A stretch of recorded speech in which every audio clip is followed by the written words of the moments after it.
John पिछले कुछ दिनों से अपनी नौकरी की वजह से बहुत परेशान था। रात को उसे नींद नहीं आती और जैसे ही आंख लगती पंखे की आवाज बदल जाती। सामान्य घूं घूं की जगह वो एक अजीब कराहने जैसी आवाज करता।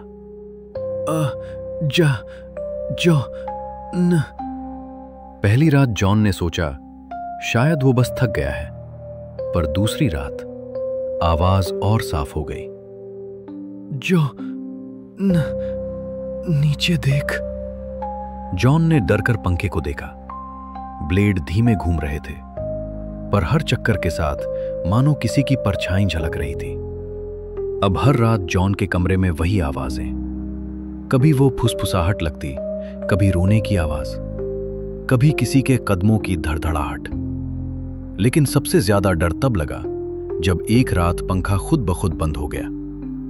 बिजली थी, स्विच ऑन था, फिर भी पंखा रुक गया और ठीक उसके रुकते ही कमरे की छत पर किसी के नाखून घिसटने की आवाज आने लगी। जॉन ने टॉर्च उठाई और ऊपर रोशनी डाली। वहां काले धब्बों जैसी आकृति रेंग रही थी। अगले दिन जॉन उस कमरे के पुराने मालिक से मिलने गया। वो बूढ़ा आदमी दरवाजा खोलते ही बोला, क्या पंखा चालू होते ही तुमसे बात करता है? जॉन का दिल धक से रह गया। बूढ़ा बोला, इस कमरे में सालों पहले एक आदमी पंखे से लटका पाया गया था। लोगों का कहना है कि उसकी आखिरी सांस वहीं अटकी रह गई, पंखे में।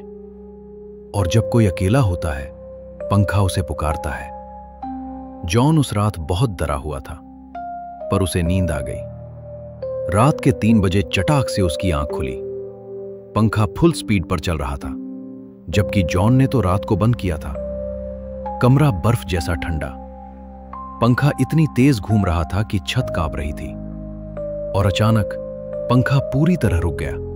टुक, उसकी ब्लेड जॉन की ओर मुड़ गई, जैसे कोई इंसान सिर घुमाकर देखता है। फिर पंखे के बीच से लटकता हुआ पैर नीचे आने लगा, धीरे धीरे, हल्के हल्के, हवा की ठंडी सीटी के साथ।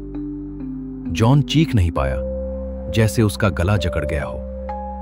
टॉर्च की रोशनी से वो पैर अचानक गायब हो गया। पंखा फिर उल्टा घूमने लगा, धीमे धीमे फुसफुसाते हुए। जॉन, बस एक कदम और। जॉन डरकर कमरे से भागा, दरवाजा खोला, पर बाहर अंधेरे में किसी ने उसका हाथ पकड़ लिया। वो था वही बूढ़ा आदमी। उसके चेहरे पर एक खौफनाक मुस्कान थी। वो बोला, तुम्हें पता है असली राज क्या है? उस कमरे में कभी कोई नहीं मरा, किसी ने फांसी नहीं लगाई, वहां कोई आत्मा नहीं है। जॉन कांपते हुए बोला, फिर वो आवाजें, वो पैर, वो पंखा? बूढ़ा धीरे से बोला, वो सब तुम्हारे दिमाग में है जॉन। ये पंखा सिर्फ उन्हीं से बातें करता है जिनमें खुद मरने की इच्छा हो। जॉन हैरान रह गया। उसे लगा था वो डर रहा है, पर असल में पंखा उसकी छुपी चाहतों को आवाज दे रहा था। जॉन के अंदर कई महीनों से छुपा अवसाद, डर, बेचैनी पंखे की आवाज बनकर उसके सामने आ रहा था। बूढ़ा अंतिम वाक्य कहता है, कमरा नहीं, तुम्हारा मन भूतिया है जॉन। अचानक बत्ती चमकती है और जॉन अकेला खड़ा है।